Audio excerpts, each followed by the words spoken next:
Out there, and welcome to the Wednesday edition of In the Newsroom. My name is Oladayo Olanipekun, and as usual, my guests are already seated in the newsroom as usual, and as always like this on Wednesdays. Before I introduce my guests, let me quickly run through the topics.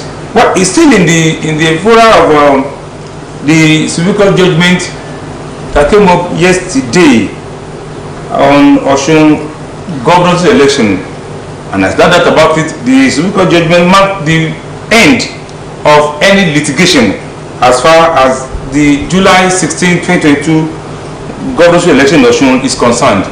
And the first topic says Osun governor's election reactions to the Supreme Court judgment. No doubt about it, we have so many reactions, even from the former governor who went to court, who appealed the judgment of the Court of Appeal. There's also a reaction from him, and of course from reaction from the president, and of course that of the president-elect. So marry all those, and also the winner, the governor of the state. All those reactions are what we will look at as far as the yesterday's Supreme Court judgment is concerned. The second topic says, quote now, power belongs to God, end of quote. That is credited to the winner, Governor Ademola Adeleke. That's the second topic. He says powers belong to God. And of course, the controversies over the visit of the Labour Party presidential candidate Peter Obi to the Nobel Laureate Professor Oyesoyinka. We also look at that controversy that the visit has generated. Don't forget, Professor Oyesoyinka says there is something like reconciliation. So we will also look at that comment as far as the visit. Once again, welcome to the Wednesday edition of In the Newsroom. I already have seated in the studio. Good afternoon, sir. Thank you very much. Good afternoon. You're welcome in the newsroom. Glad to be here. Yeah, I know you're always I know. And you probably want to be with us in good health. Newsroom is my room. It's my place. I know. I'm comfortable being here every day, every hour. I know.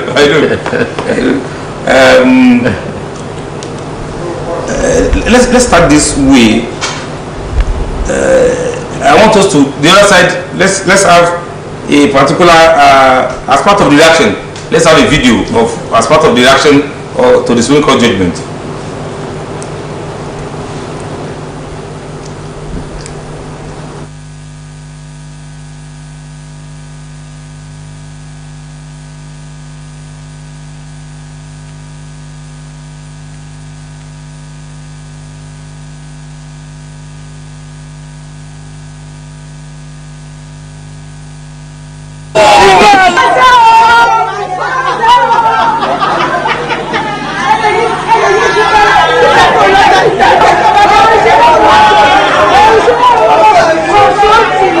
It was jubilee.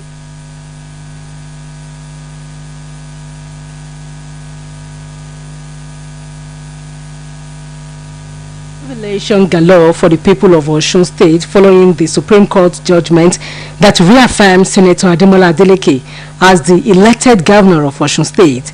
The people, who could not hide their joy, described the Supreme Court judgment as a true reflection of the wish of the people, expressed through the ballot cast on November 16, 2022.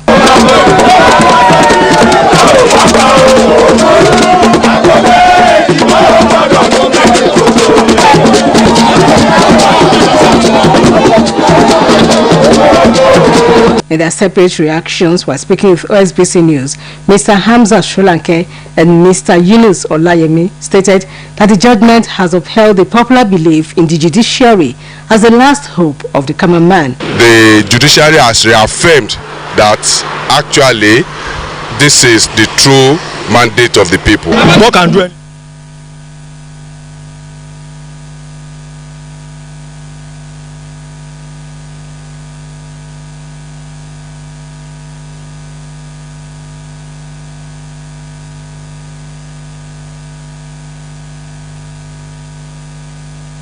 Welcome back. We just saw few clips about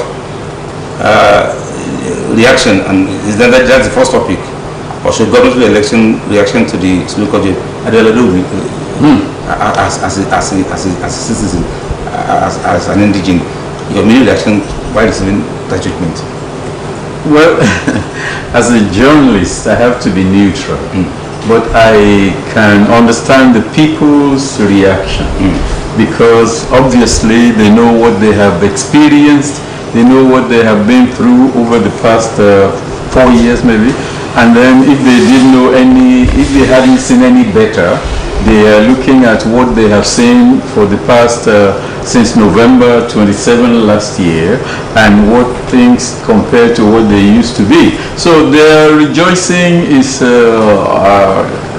welcome because at least people find something to rejoice about.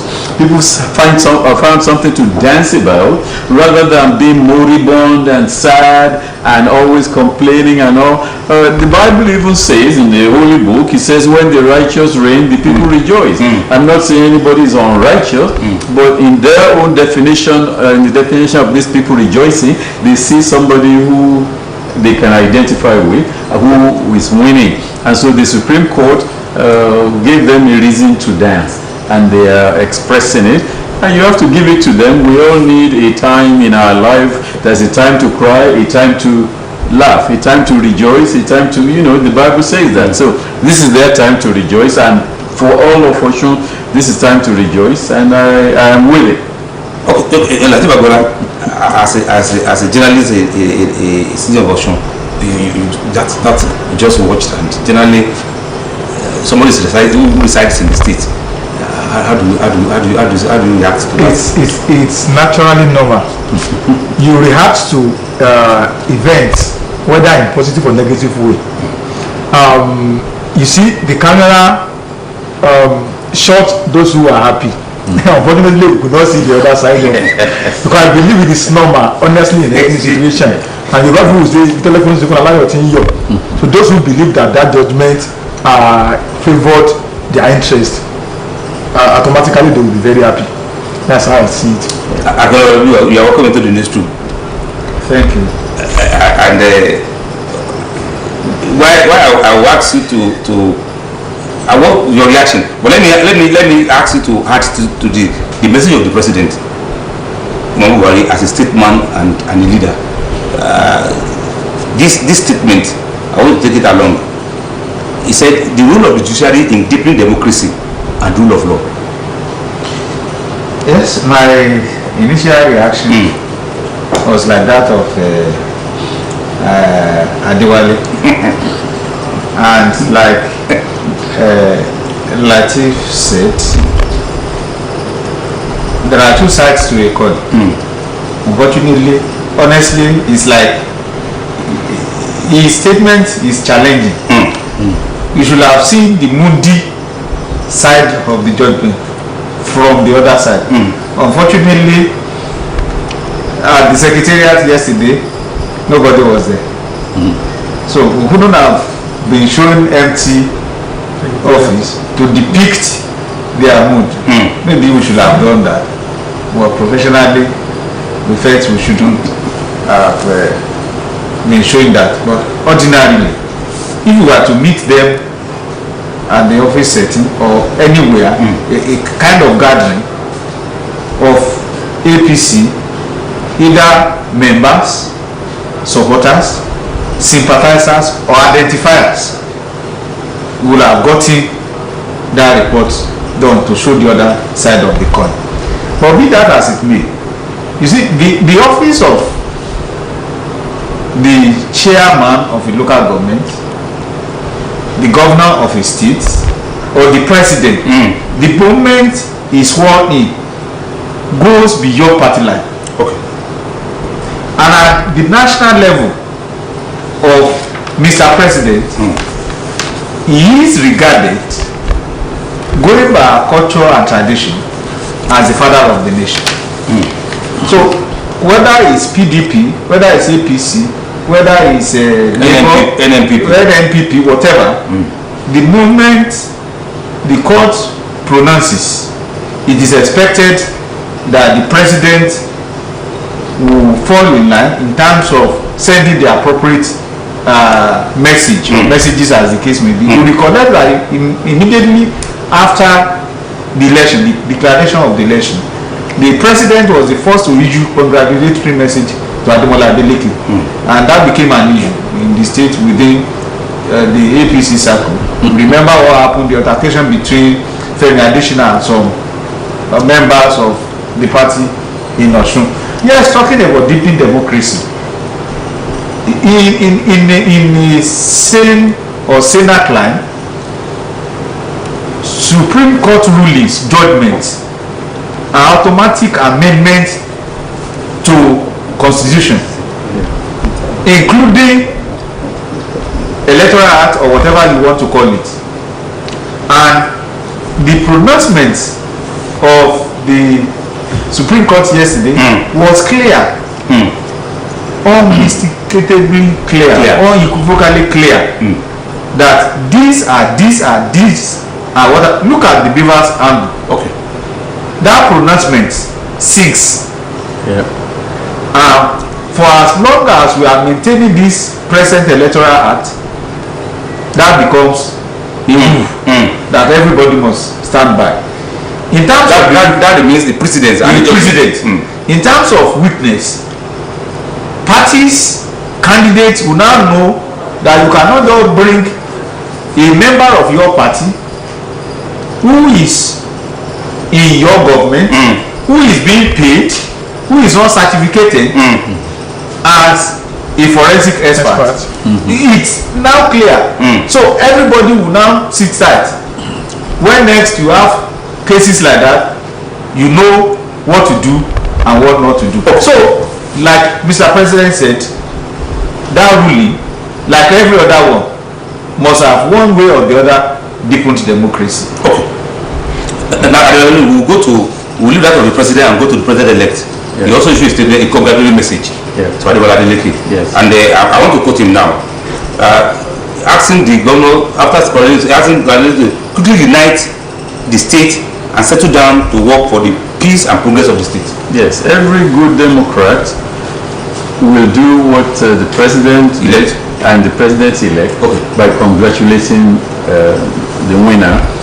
And that is a normal thing under normal circumstances. It's not statutory, it's not a requirement, but as good in good sportsmanship, they will do it. So they did it. Now the president-elect said to the governor who just won the case that now it's time to settle down to work, and that is what it's all about.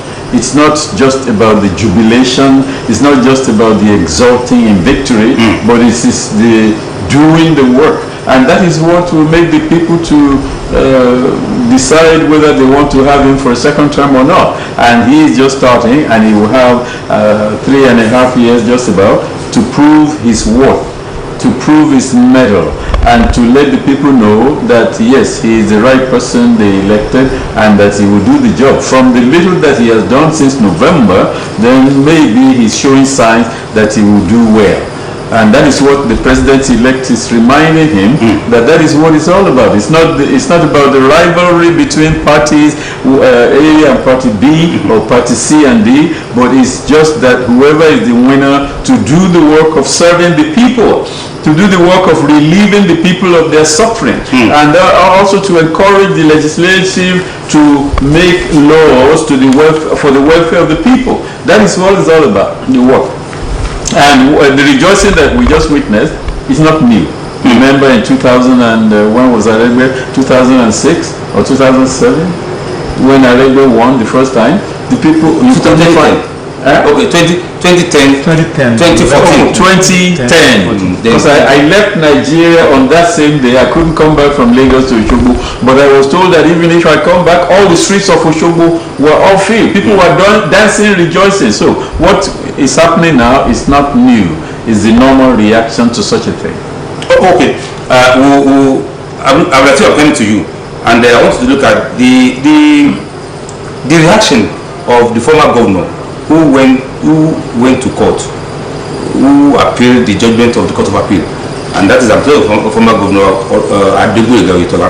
He has extended the congratulatory message to his successor, and in a statement personally signed by him. And somebody, I know you say, at last. Well, honestly, you know, in most cases, I like to look into the issue from two perspectives. Number one thing is that even if he didn't congratulate the incumbent governor, there's nothing he can do again. Apex court of the land is Supreme Court, so that he could not go further from there. That's number one. Another issue there is for the leader of the party, the president-elect, who is the commandant general of their political family, has congratulated the governor of Osun. I don't see the reason why he wouldn't have done that in the first place. Now, the other side of the thing I'm talking about is, even this letter we are talking about is not the issue. The issue is in the first instance. The former governor, the incumbent governor, are they doing what they have been doing so far because of Osun or because of their personal interest? What I'm saying is this: let's assume the immediate past governor was doing so many projects, he has so many projects at hand before he left office. Was he worried that if another person take over from another political party, he may not continue his project? Was that the issue? If that is the issue, well, one can say I love the battle from the beginning to the end. But if it is about a local mantra, quote and unquote, then that means we have a very long way to go. Even the incumbent too should always see this opportunity as a way to prove to the people that governance is not about self, it's about we. Okay.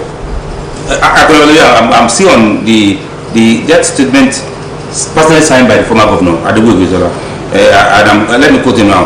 We accepted the judgment against the wish of APC members in the interest of peace and development of the state. Like Latif said, if they didn't accept it, what would they have done? No, it's simple. The highest ruling, the highest court in the land, the apex court in the land, is the Supreme Court. Gone were the days where we go to London for whatever the image is called. That document is like the Yoruba will say Olóògbà ẹlẹ́jọ́ Olóògbà Bolofẹ́ appease. And like he said, against the wish, it wouldn't have been the wish of APC members to lose that case. Their wish, as we had known it all along, for going that far, tribunal, appeal, supreme, is to ensure that they win. So they were struggling to lose. So losing now will not bring them any happiness. It is not their wish, but they have to accept what had come out of it. And for congratulating the governor, no matter how late, it will be on record that he did it. But like some were saying, maybe if he had done that earlier, but if he had done that earlier, that would have meant acceptance of defeat, even before seeing the whole thing through. Now that he has seen it through all the stages, he must be satisfied. And the members of the party, because he is not struggling for himself alone, like Latif was saying, even from other members of the political party at various layers. You talk about the members, card-carrying members, you talk about sympathizers who will think of benefiting something of you have the supporters, you have the identifiers, you have the friends of the government, you have the family members of the government. All their faith are all tied to that judgment. So they must accept. Accept they must, and accept they have. I want your reaction, but I want you to also speak to this. Still on that letter by former Governor Oyetola, he described the government as a win-win. I'm quoting now, a win-win for us. it is both a loss and victory rolled into one.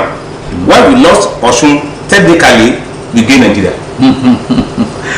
It's the best way to console yourself and give yourself a reason to be calm and to accept the result of the Supreme Court.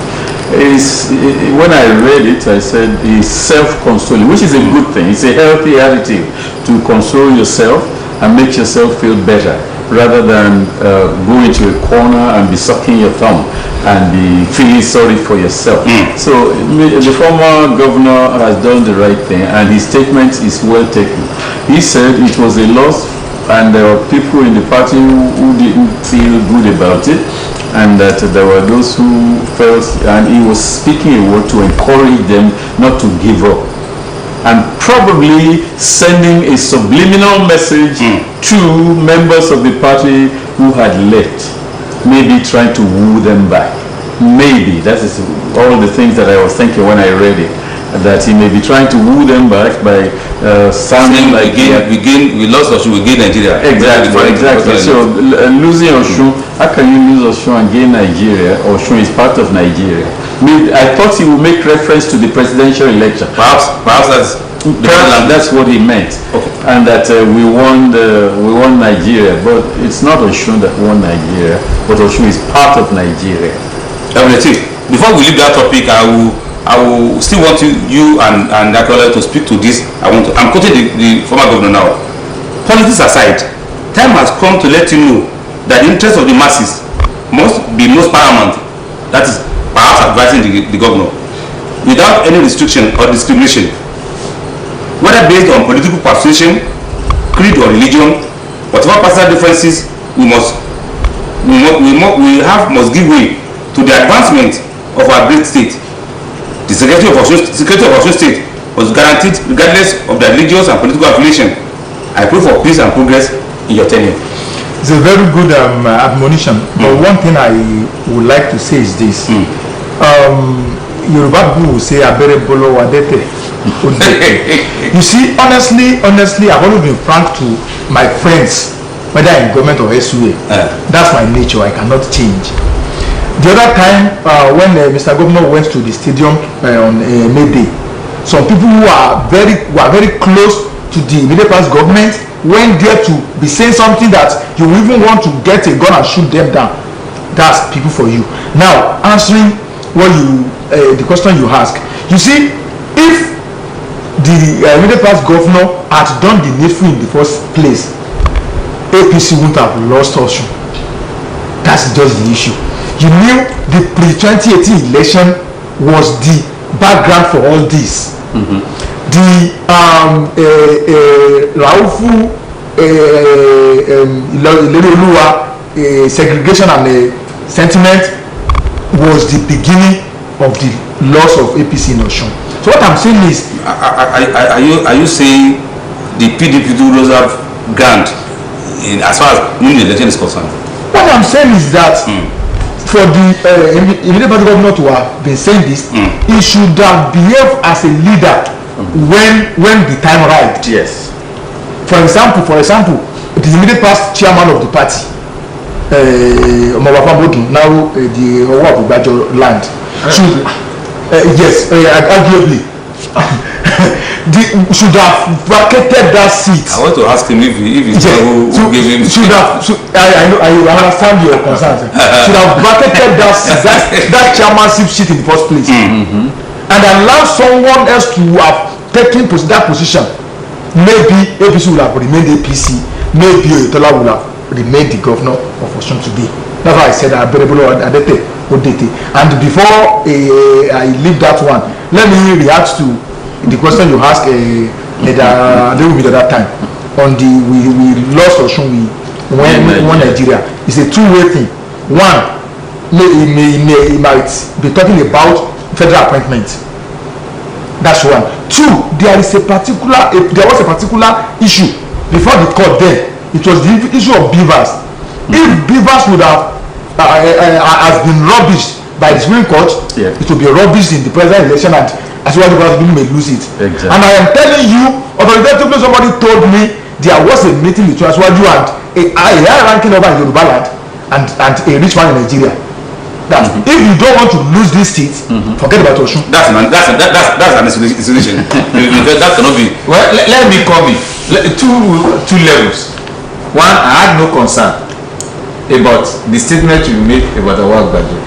We are journalists, and we operate on the basis of existing situations and circumstances. And rules.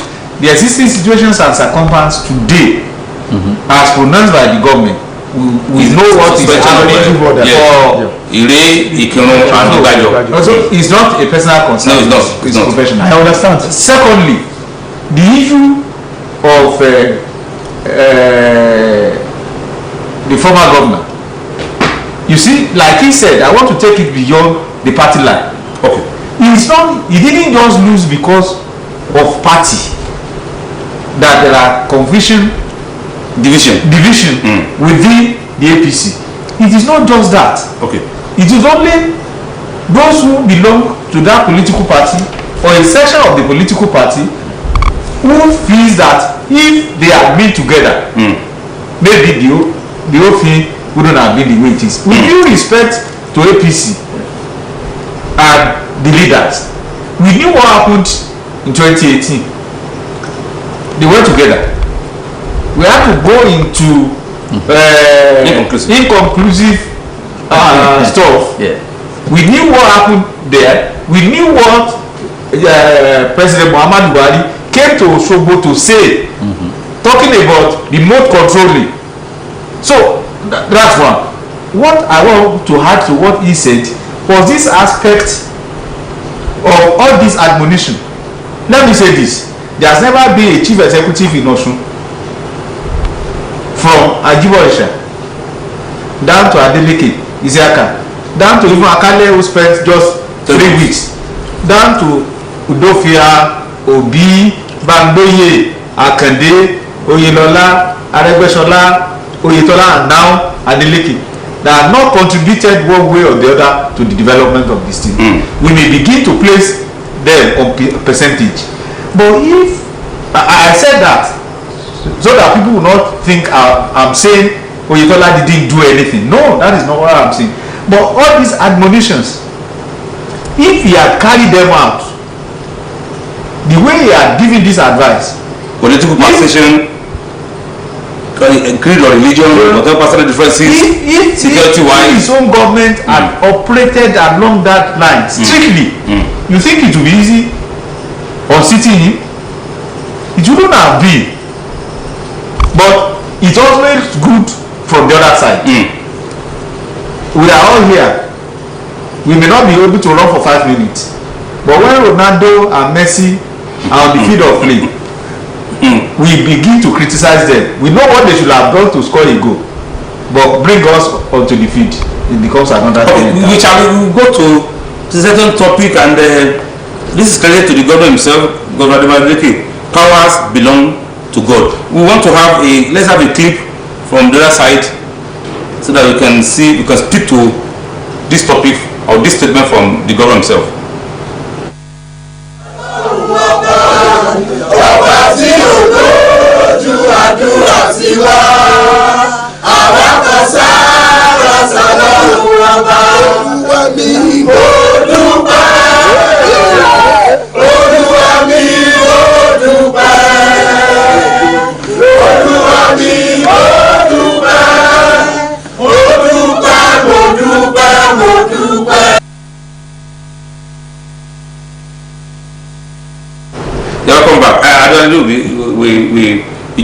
You just watch a happy, jovial, enthusiastic state chief executive, and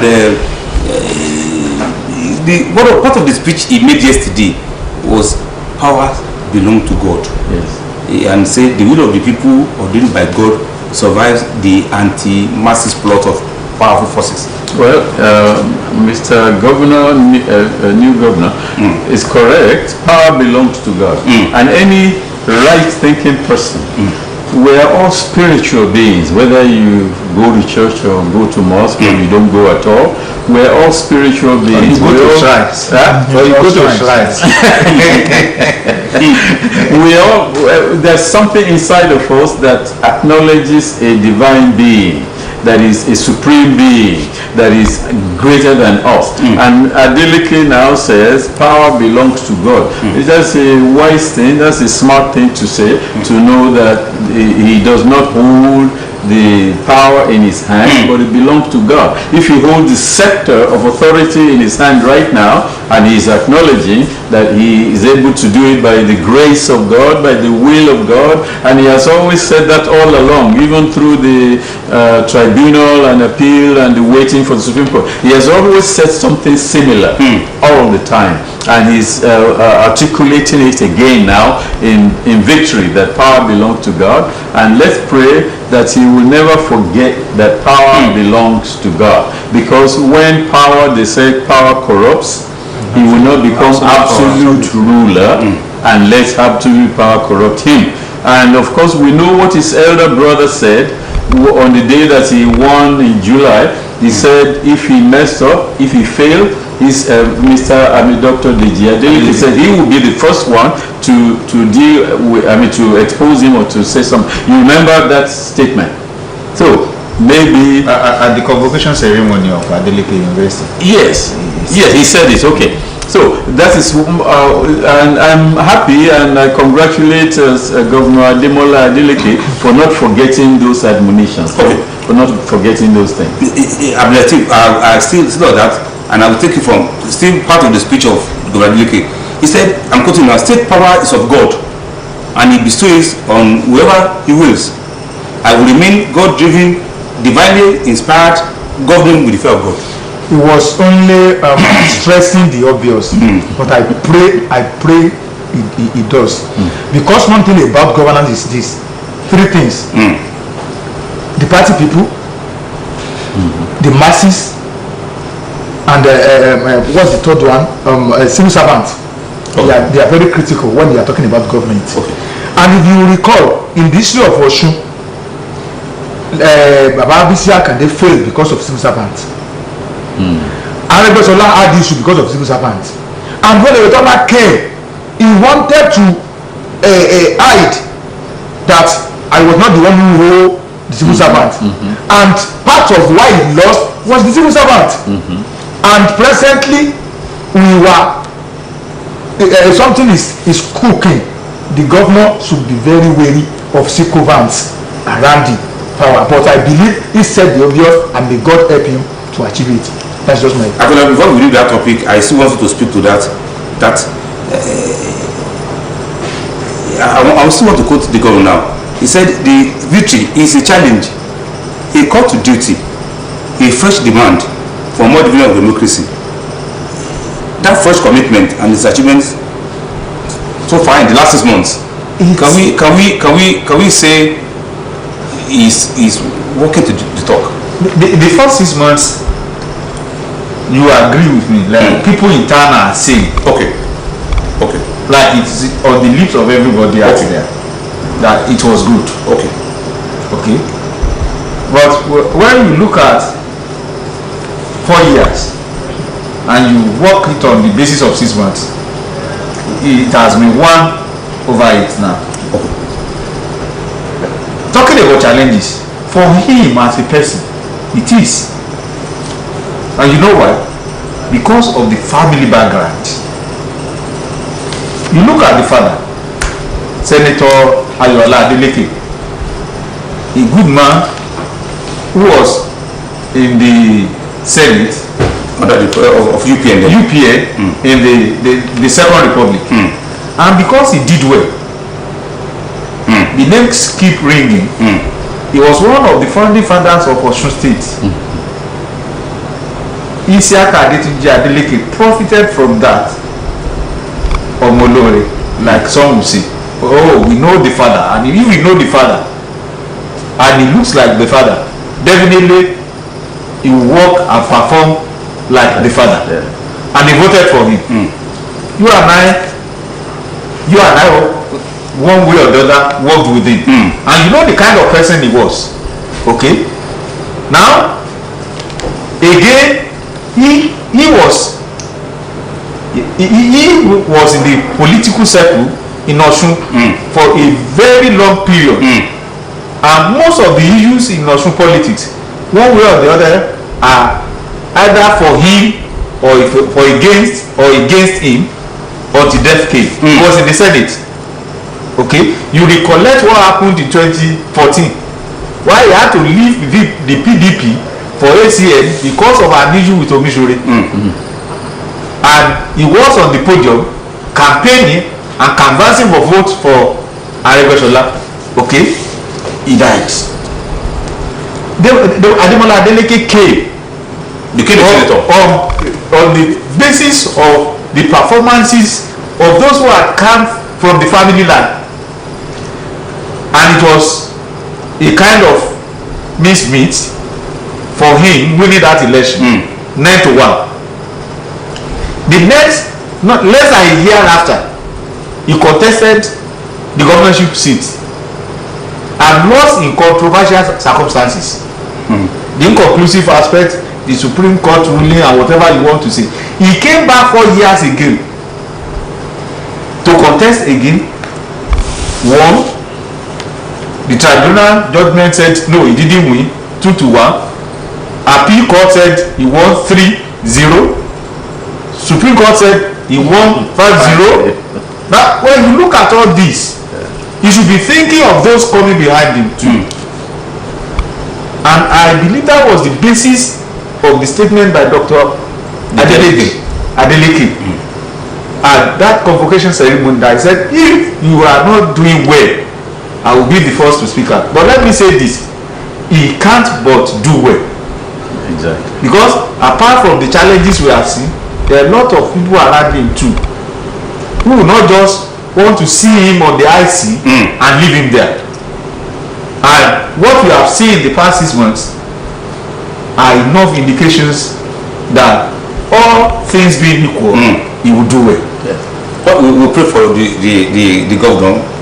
We pray he will do well, and that family name, that dynasty. Talking about the family name, Dr. Adeleke is not a politician, but you can see what he's doing in Ede. You can see what he's doing in Osun. You can see what he's doing elsewhere. You can see the number of people he is employing. You can see the number of people he's impacting positively. The challenges are high for Ademola. Shall we go to the last topic? He will do well. Amen. Shall we go to the last topic, and that is the controversies trailing Obi's visit to Wole Soyinka. Ademola, I'm coming to you, and I'll start with a quotation from Professor Wole Soyinka speaking about the visit of the Labour presidential candidate Peter Obi. It is simply did not arise. By contrast, there were expressions of burden of leadership, responsibility, apology, pleading, formal disassociation from the untenable, all the way to the tragic ascendancy of ethnic cleavage, especially under such ironic, untenable circumstances. Well, most when some of our colleagues are banning that reconciliation, and the Nobel is saying, what are you talking about? Yes, we read Mr. Peter Obi's statement after his visit to Professor Wole Soyinka. We read his statement, and I was wondering myself when I read that. I said, oh, maybe after all, Professor Wole Soyinka leaned toward him. That was my impression. And then that word reconciliation, that is getting his obedience and his people, more or less an apology for whatever the circumstances that would have led to Professor Soyinka being lampooned by obedience. Now, after he left, I guess after Prof read the statement, he had to come out and said that word reconciliation was never in their discussion. Never came up. Never came up. It was never in their discussion. Reconciliation between who and who. And then he went on to point at obedience, that he described it in another article after that. He described obedience as something, and then Mr. Peter Obi came back and said many of those who claim to be obedient are members of other parties who came to Labour Party. A good leader will find a better way to have said that, because now he has brushed aside a lot of his supporters by saying they don't belong to me. Look at the earlier position of Professor Zenka on the state of the nation before the visit of Labour president candidate. You see, Professor Zenka is not someone that speaks anyhow. Doesn't just speak. The reality of the matter is that if you look at the way disobedient people run their campaign, you will even fear for the future of Nigeria if we continue that way, honestly. And I believe that's why he used the word fascist for them. They are the type that don't want anybody to criticize their symbol, but they will call any other people name because they didn't believe in the same political party or the same candidate.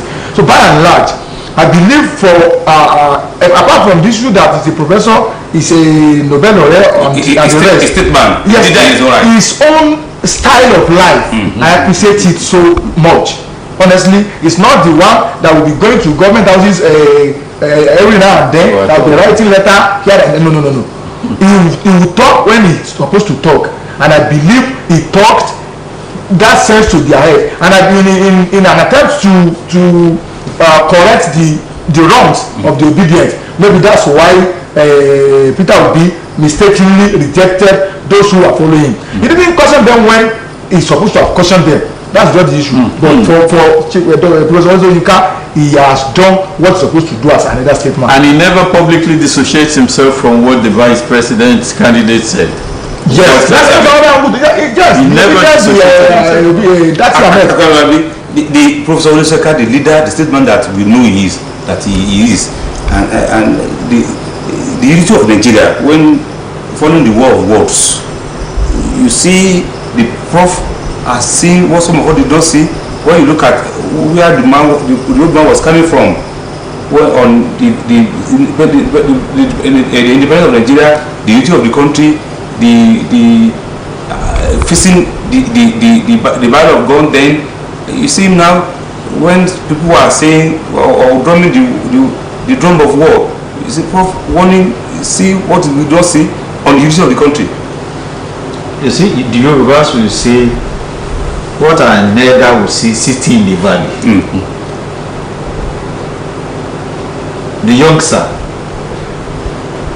or the roko tree, let me say a 25-story building, may never see it. A lot of things are going to what we are discussing. A lot of water has passed under the bridge. First and foremost, the type of criticism that you have coming from the obedient. To me, I would like to.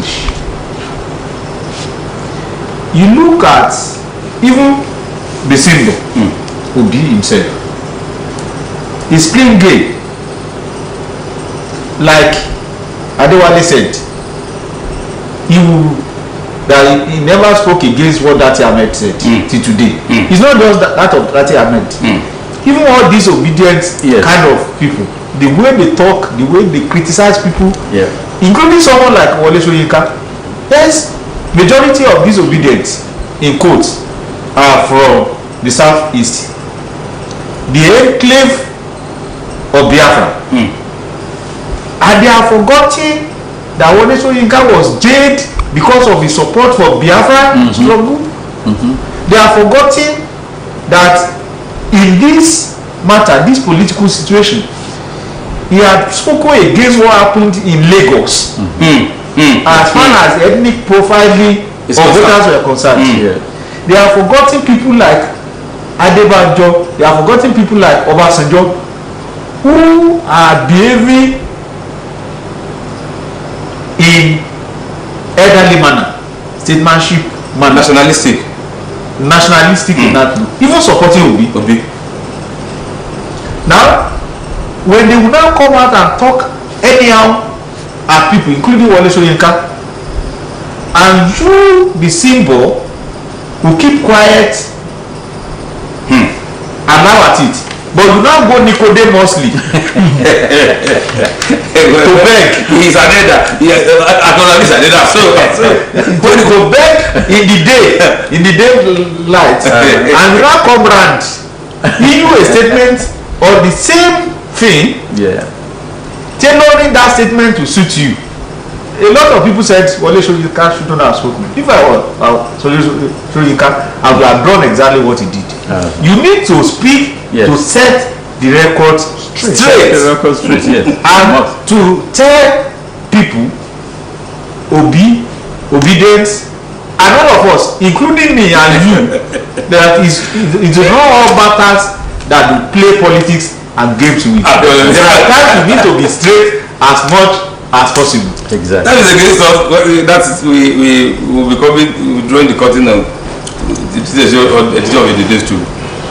I do. Well, thank you very much. Glad to be here, and the topic of today has been very interesting. Very. I'm probably going to have you with us. I have to control my, zeal today because I could say more. No, it's another time. We like I said, we're going to pray you be with us in good health. Thank you very much. I bless you, Father. Yeah, allow me to say this. Majority of obedience should try to read.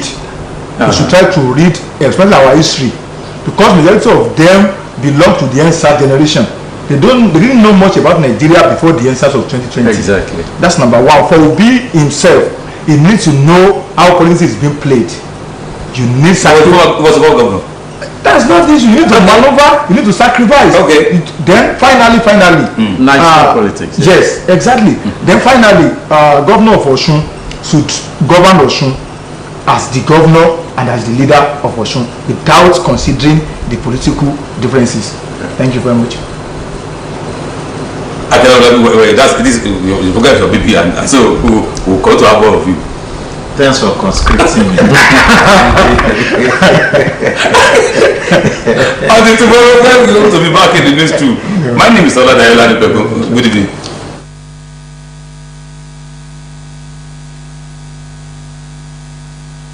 In the newsroom, you can't afford to miss it.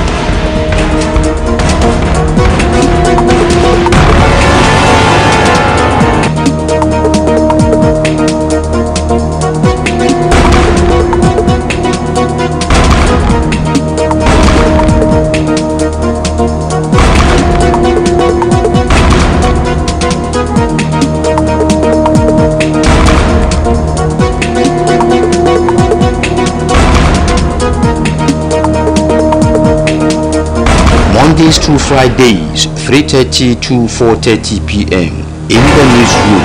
You can't afford to miss it.